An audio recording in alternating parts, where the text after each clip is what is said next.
ನಮಸ್ಕಾರ. ಆಹಾರ, ಆರೋಗ್ಯ, ಅಧ್ಯಾತ್ಮ ಈ ಸಂಸ್ಕಾರದ ಬೆಳಕಿಗೆ ತಮ್ಮೆಲ್ಲರಿಗೂ ಸ್ವಾಗತ, ಸುಸ್ವಾಗತ. ಹೃತ್ಪೂರ್ವಕವಾದಂಥ ವಂದನೆಗಳು. ಹೃತ್ಪೂರ್ವಕ ಯಾಕಂದೆ ಅಂತಂದ್ರೆ, ಯಾವುದೇ ಒಂದು ಉತ್ತಮವಾದಂಥ ವಿಚಾರ ಹೇಳ್ಬೇಕಾದ್ರೆ ಹೃದಯದ ಮುಖಾಂತರ ಅಂತ ಹೇಳ್ತೀವಿ. ಯಾಕಂತಂದ್ರೆ ಹೃದಯಕ್ಕೆ ಅಷ್ಟು ಮಹತ್ವ ಇದೆ. 16ನೇ ಶತಮಾನದಲ್ಲಿ ವಿಲಿಯಂ ಹಾರ್ವೆ ಅವರು ಹೃದಯ ಅಂದ್ರೆ ಏನು, 4 ಕೋಣೆ ಇದೆ, 4 ಬಾಗಿಲುಗಳಿದೆ, 4 ರಕ್ತನಾಳಗಳಿದೆ, ಅದು ಒತ್ತಡ ಬಂದಿರೋ ರಕ್ತವನ್ನ ವಾಪಸ್ಸು ಶರೀರಕ್ಕೆ ತಳ್ಳುತ್ತೆ ಅಂತ ಹೇಳಿದ್ರು. ಆದರೆ ವೇದಗಳ ಆದಿಯಲ್ಲಿ, ವೇದಗಳೇ ಪುರಾತನ, ಅದಕ್ಕಿಂತ ಆದಿಯಲ್ಲಿ ನಾರಾಯಣಿ ಸೂಕ್ತದಲ್ಲಿ ಪದ್ಮಕೋಶ ಪ್ರತೀಕಾಶಗಂ ಹೃದಯಂ ಅಂತ ಶ್ಲೋಕ ಬರುತ್ತೆ. ಇಲ್ಲಿ ಪದ್ಮಕೋಶ ಅಂತಂದ್ರೆ ಕಮಲದ ಮೊಗ್ಗಿನ ಹಾಗೆ ಕೆಳಮುಖವಾಗಿ ಇರುವಂತಹದ್ದು. ಇದು ಹೃದಯ ಎದೆಯ ಗೂಡಿನಲ್ಲಿ ಮಧ್ಯದಲ್ಲಿ ಓಲಾಡ್ತಾ ಇರುತ್ತೆ. ಅದರಿಂದ ರಕ್ತನಾಳಗಳ ಕೇಂದ್ರ ಬಿಂದು ಅದು. ಕಂಠದಿಂದ 9 ಅಂಗುಲ ಕೆಳಗಡೆಗೆ, ನಾಭಿಯಿಂದ 9 ಅಂಗುಲ ಮೇಲೆ ಈ ಓಲಾಡುತ್ತಿರುವಂತ ಹೃದಯದದು ಭಗವಂತನ ಆವಾಸ ಸ್ಥಾನ ಅಂತ ಹೇಳ್ತಾರೆ. ಅಂದ್ರೆ ಭಗವಂತನ ಆವಾಸ ಸ್ಥಾನ ಅಂತಂದ್ರೆ ನಮ್ಮ ಜೀವಾತ್ಮವೇ ಅದರಲ್ಲಿದೆ ಅಂತ. ಅಂದ್ರೆ ಎಷ್ಟು ಮುಖ್ಯ ಅಂತ ನೋಡಿ. ಮುಂದುವರೆದು ಅವ್ರು ಹೇಳ್ತಾರೆ ಈ ಶ್ಲೋಕದಲ್ಲಿ ಏನು ಅಂತಂದ್ರೆ, ಇದು ನಮ್ಮ ನಖಶಿಖಾಂತರ ಅಂದ್ರೆ ತಲೆಯಿಂದ ಕಾಲುವರೆಗೂ ತಾಪಮಾನವನ್ನ ಒಂದೇ ರೀತಿಯಾಗಿಟ್ಟಿರುತ್ತೆ. ಇದರಲ್ಲಿ ಸೂಕ್ಷ್ಮವಾಗಿ ಪ್ರತಿಷ್ಠಿತವಾದಂಥ ಅಗ್ನಿ ಆ ತಾಪಮಾನವನ್ನ ಸಮಂಜಸವಾಗಿ ನಡೆಸ್ಕೊಳ್ಳುತ್ತೆ ಅಂತ. ಅಂದ್ರೆ ಅದಕ್ಕೆ ಶಕ್ತಿ ಕೊಡೋದೇ ಈ ಅಗ್ನಿ ಅಂತ ಹೇಳ್ತಾರೆ. ನಂತರ ಹೇಳ್ತಾರೆ, ಇದು ನಮ್ಮ ಶರೀರಕ್ಕೆ ಸರಬರಾಜು ಮಾಡುವ ರಕ್ತವನ್ನ ಸರಬರಾಜು ಮಾಡುತ್ತೆ. ಇಂಥ ಈ ಹೃದಯಕ್ಕೆ ಇದನ್ನ ಇದೇ ಬ್ರಹ್ಮ, ಇದೇ ವಿಷ್ಣು, ಇದೇ ಶಿವ ಅಂತ ಹೇಳ್ತಾರೆ.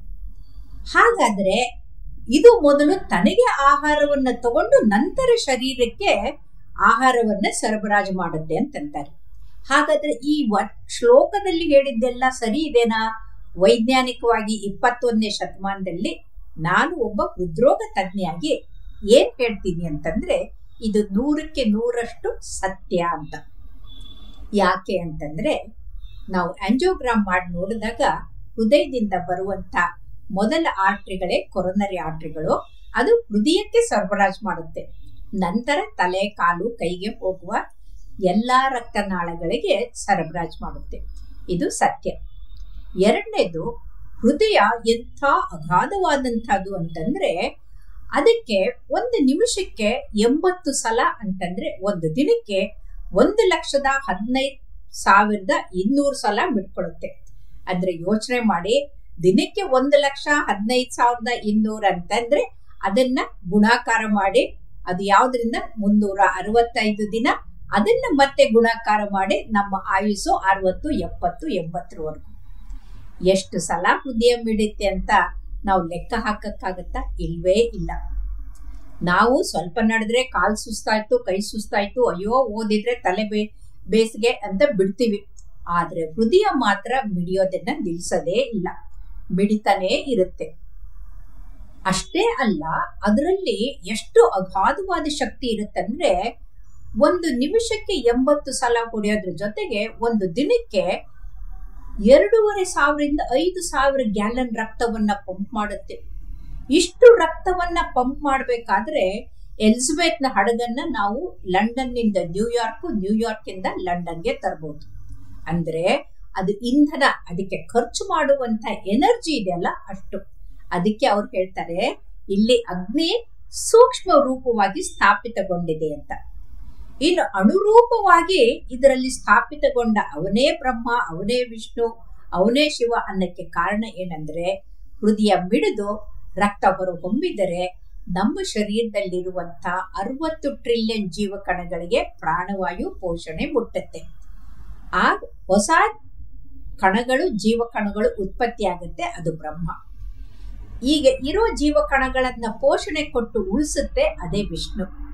ಬೇಡವಾದ ಕ್ಯಾನ್ಸರ್ ಸೆಲ್ಗಳು, ಡಿಜನರೇಟ್ ಆಗಿರುವಂತ ಹಳೆ ಸೆಲ್ಗಳನ್ನ ನಾಶ ಮಾಡೋದು ಶಿವ. ಎಷ್ಟು ಅದ್ಭುತವಾದಂಥ ಕಲ್ಪನೆ ನೋಡಿ. ಇವತ್ತಿಗೂ ಕೂಡ ನಮ್ಗೆ ಆಶ್ಚರ್ಯ ಆಗುತ್ತೆ ನಾರಾಯಣ ಸೂಕ್ತದಲ್ಲಿ ಹೇಳಿದ್ದು ಎಷ್ಟು ನಿಜ ಅಂತ. ನಮ್ಮ ಹೃದಯ ಕೇವಲ ಒಂದು ಮುಷ್ಟಿಯಷ್ಟು ಮಾತ್ರ ಇದೆ, ಆದ್ರೆ ಅಗಾಧವಾದಂತ ಶಕ್ತಿ ಇದೆ. ಮೂರ್ತಿ ಚಿಕ್ಕದಾದ್ರೂ ಕೀರ್ತಿ ದೊಡ್ಡದು ಅನ್ನೋ ಹಾಗೆ. ಯಾಕೆ ಅಂತಂದ್ರೆ ಪ್ರತಿ ಸಲ ಮಿಡಿದಾಗ ಅದರಿಂದ ಹೊರಹೊಮ್ಮುವ ರಕ್ತ ಕೇವಲ 50-70 ಮಿಲಿಲೀಟರ್. ಆದರೆ ಅದು ಹರಿಯೋದು ಎಷ್ಟು ಅಂತಂದ್ರೆ ಇಡೀ ಶರೀರದಲ್ಲಿ ರಕ್ತದ ವಿಸ್ತಾರ ತಗೊಂಡ್ರೆ 60,000 ಮೈಲಿ ಆಗುತ್ತೆ. ಅಂದ್ರೆ ವಿಶ್ವವನ್ನ 1.5 ಪಟ್ಟು ಸುತ್ತಿ ಬಂದಷ್ಟು. ಇಷ್ಟು ಅಗಾಧವಾದ ರಕ್ತನಾಳಗಳಲ್ಲಿ ರಕ್ತ ಹರಿಬೇಕು ಅಂದ್ರೆ ಎಷ್ಟು ಫೋರ್ಸ್ನಿಂದ ಆ ಹೃದಯ ಮಿಡಿಬೇಕು ಅನ್ನೋದನ್ನ ನಾವು ಅರ್ಥ ಮಾಡ್ಕೊಳ್ಬೇಕು. ಈ ಹೃದಯ ಮಿಡಿದಾಗ ಬರುವಂತ ರಕ್ತ ಇಡೀ ಕಣಗಳಲ್ಲಿ 60 ಟ್ರಿಲಿಯನ್ ಜೀವ ಕಣಗಳಿಗೆ ಪ್ರಾಣವಾಯು ಪೋಷಣೆಯನ್ನು ಮುಟ್ಟಿ ಅದರಲ್ಲಿ ಆಗುವಂತ ರಾಸಾಯನಿಕ ಕ್ರಿಯೆಗಳು 1 ಸೆಕೆಂಡ್ಗೆ 60 ಟ್ರಿಲಿಯನ್ ರಾಸಾಯನಿಕ ಕ್ರಿಯೆಗಳು ನಡೀತಾ ಇದೆ. ಅದಕ್ಕೆ ಪೋಷಣೆಯನ್ನ ಕೊಡುವಂತ ಕೆಲಸ ಈ ಹೃದಯ ಮಾಡುತ್ತೆ. ಅಂದ್ರೆ ಈ ಹೃದಯಕ್ಕೆ ಅಗಾಧವಾದ ಶಕ್ತಿ ಇದೆ. ಎಲ್ಲಿವರೆಗೂ ಆ ಹೃದಯ ಮಿಡಿಯುತ್ತೋ ಅಲ್ಲಿವರೆಗೂ ನಾವು ಬದುಕಿರ್ತೀವಿ. ಎಷ್ಟೋ ಜನ ರಕ್ತದಾನಕ್ಕಿಂತ ಇನ್ನೂ ದಾನವಿಲ್ಲ ಅಂತ ಹೇಳ್ತೀವಿ. ಆದ್ರೆ ಒಬ್ಬ ರಕ್ತದಾನ ಮಾಡೋನು ಎಷ್ಟು ದಾನ ಕೊಡ್ತಾನೆ? ಕೇವಲ 7-8 ಮಿಡಿತದಿಂದ ಹೊರಹೊಮ್ಮುವ ರಕ್ತವನ್ನ ಮಾತ್ರ ದಾನ ಮಾಡ್ತಾನೆ.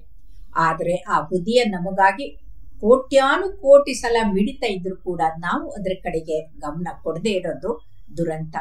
ಆದ್ದರಿಂದ ಕೇವಲ 4 ಕೋಣೆ, 4 ಬಾಗ್ಲು, 4 ರಕ್ತನಾಳ, ಒಂದು ಕವಚ ಇರುವಂತ ಈ ಹೃದಯ ಇಷ್ಟು ಅಗಾಧವಾದ ಶಕ್ತಿ ಇರುವಂತದ್ದು. ಅದು ಜೀವಾತ್ಮದ ಒಂದು ಪರಮಾತ್ಮನ ಒಂದು ನೆಲೆಯಾಗಿರುವಂತಹ ಆ ಹೃದಯದ ಕಡೆಗೆ ನಾವು ಗಮನ ಕೊಡ್ಬೇಕು. ಅದರ ಆರೋಗ್ಯದ ಕಡೆಗೆ ಗಮನ ಕೊಟ್ರೆ ನಮ್ಮ ಆರೋಗ್ಯ ಚೆನ್ನಾಗಿರುತ್ತೆ, ನಮ್ಮ ಬದುಕು ಬಂಗಾರ ಆಗುತ್ತೆ. ಬನ್ನಿ, ನಾವು ಹೃದಯದ ಮಹತ್ವವನ್ನ ಅರ್ಥಕೊಂಡಿದ್ದೀವಿ. ಇನ್ನು ಮುಂದೆ ಆ ಹೃದಯಕ್ಕೆ ಹೇಗೆ ನಾವು ಕಾಪಾಡ್ಕೊಳ್ಬೇಕು ಕಲಿಯೋಣ. ನಮಸ್ಕಾರ.